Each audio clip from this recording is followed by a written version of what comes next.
Жер ғаламшары бұл адамзатқа ауық-ауық табиғи және техногендік апаттар түріндегі жағымсыз тосын сыйлар жіберіп тұратын тірі организм. Соңғы жылдардағы зерттеулерге сүйене отырып айтар болсақ, төтенше жағдайлардың динамикасы көңіл көншітпейді. Қазақстан жер көлемі жағынан әлем елдері ішінде 9-ші орын алады. Табиғат елімізге 2,7 миллион шаршы шақырымнан астам аумаққа созылатын әдемі және әр алуан ландшафтты аямай-ақ берген. Бұған қоса табиғи және геологиялық жағдайлардың әртүрлі болуына байланысты республиканың аумағы адамзатқа белгілі көптеген апаттарға жиі ұшырап отырады. Олардың қатарында жер сілкінісі, су тасқыны, сел жүру, қар көшкіні, лай көшкіні, орман және дала өрттері бар. Мұндай елде табиғи және техногендік сипаттағы барлық қауіп-қатерлермен күресе алатын қуатты мекеменің болуы өте орынды. Еліміздегі тиісті ведомствоның атауы Қазақстан Республикасы Төтенше жағдайлар министрлігі.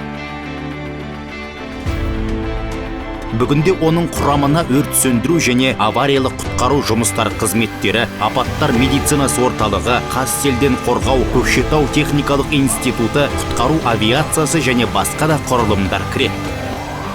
Министрліктің мамандары мыңдаған төтенше жағдайды жойып, мыңдаған адамның өмірін сақтап қалды.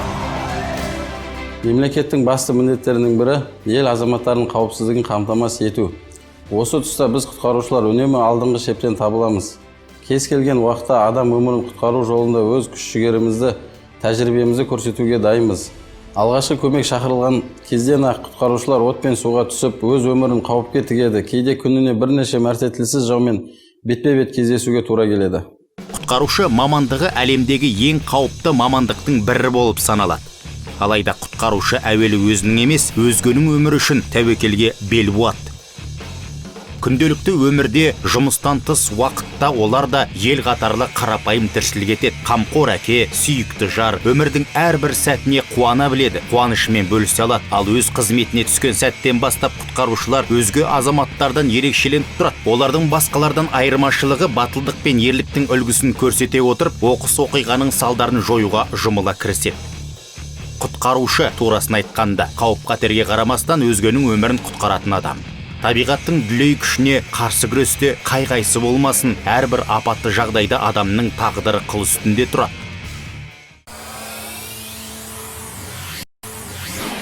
Министрліктің қызметінде төтенше жағдайлардың алдын алу және зардаптарын жою жұмыстары ерекше басымдыққа ие.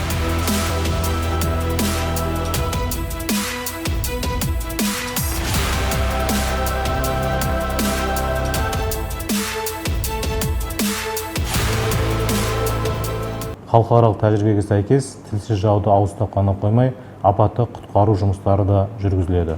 Бұл күш құралдар үнемі сұранысқа ие және тәулік бойы сақадай сай тұрады. Олар өрт сөндіру, апатты құтқару, арнайы құралдар, қажетті жабдықтар және керек-жарақтың бәрімен толық қамтылған.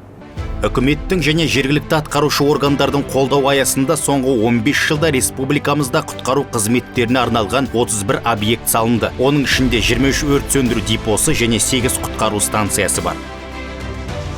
Соңғы жылдары жабдықтауды арттыру бағытында қабылданған жол картасына сәйкес ведомство 1,5 мыңға жуық техника түрін және 20 мың өрттен құтқару құрал сайманын сатып алды.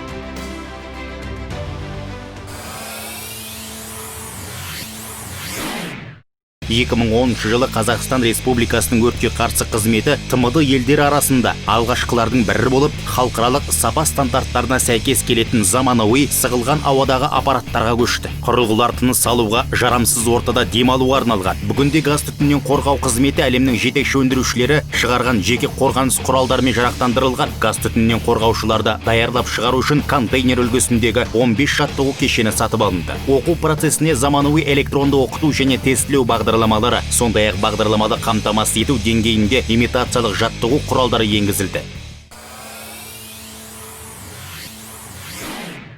Кәсіби дағдыларды жетілдіру, тәжірибе және авариялық құтқару жұмыстарын жүргізудің заманауи әдістермен алмасу үшін құтқарушылар жыл сайын Қазқұтқару семинар жиынына республикалық және халықаралық оқу-жаттығуларға қатысып отырады. Төтенше жағдайлар министрлігі халықаралық оқу-жаттығулар өткізіп тұрады. Аталған іс-шараға республикамыздың барлық аймағынан іріктелген командалар, сондай-ақ ТМД елдерінің құтқару бөлімшелері қатысады.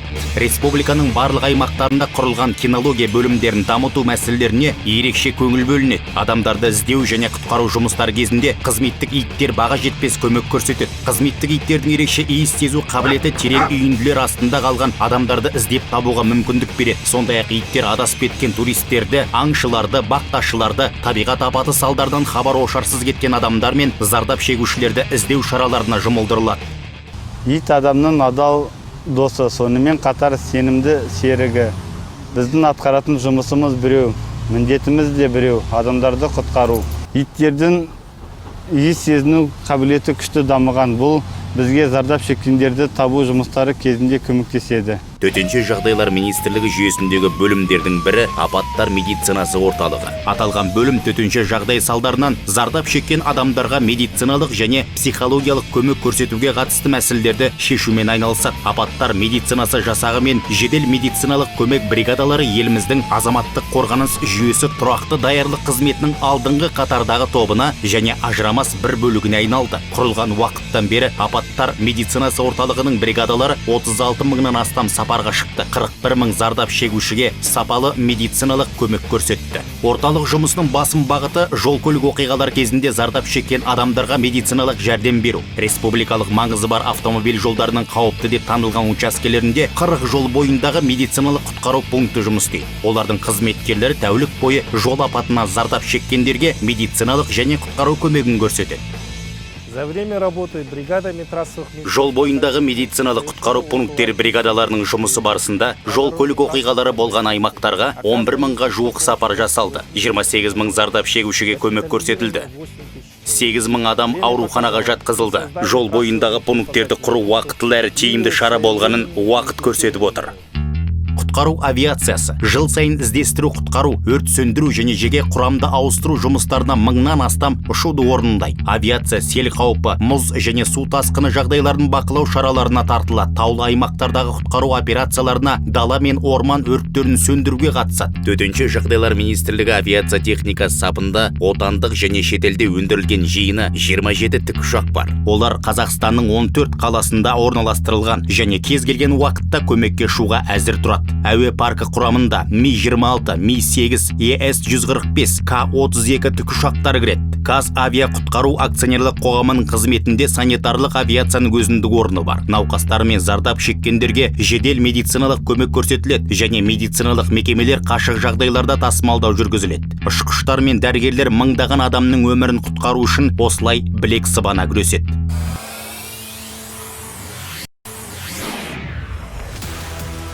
Сел жүру, қар көшкіні, су тасқыны, опырылудың алдын алу және олардың салдарын жою жөніндегі шараларды жүзеге асыратын ең маңызды мамандандырылған бөлімше Казселден қорғау, инженерлік қорғаныс гидротехникалық ғимараттарды салған орасан тәжірибесі бар мекеме.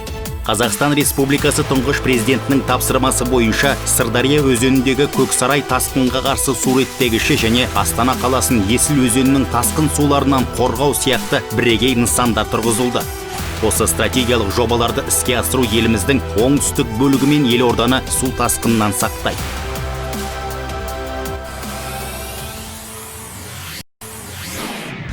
Бұл ретте ауыр жүктемеге төтеп беру үшін құтқарушылар үшін жаттығу өте маңызды. Дене даярлығы, кәсіби білім мен төтенше жағдайлар кезінде әрекет ету қабілетінен бөлек физикалық қалпын сақтауға мүмкіндік береді. Бұған өрт құтқару спорты көмектеседі.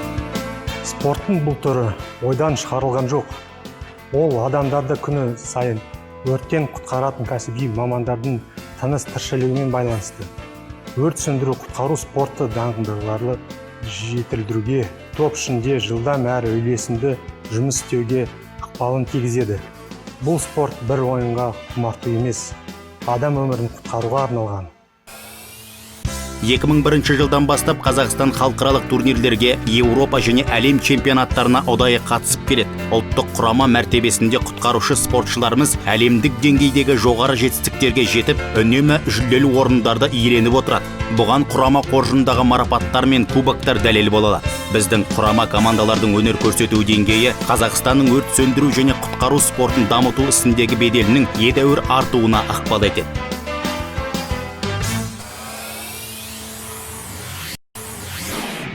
бүгінгі жастардың мектеп түлектерінің Көкшетау техникалық институтына түсуге тамаша мүмкіндігі бар.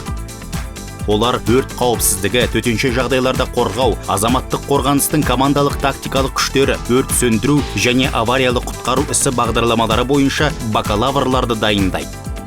Курсанттар үшін барлық жағдай жасалған, стипендия алады және мемлекет тарапынан қолдауға ие. Институт құрылған уақыттан бері білім ордасы жоғары кәсіби білімі бар 5000-нан астам маманды даярлап шығарды. Дипломмен қатар түлектерге азаматтық қорғау лейтенанты атағы беріледі.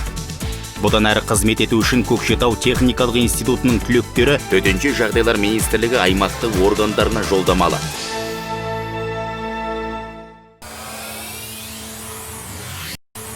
Құтқарушылар тәуекел мен қауіп-қатерге толы мамандықтың иелері. Төтенше жағдаймен күрес кезінде адамдарды құтқаруға бар күшін салатын мамандар өз өмірі мен денсаулығын қатерге тігеді. Мұны кәсіби міндетім деп түсінетін құтқарушылар күші жағынан тең емес шайқаста жеңіп шығу үшін әрдайым кезекшілікте, төнетін қауіппен бетпе-бет кездесуге үнемі дайын тұрады.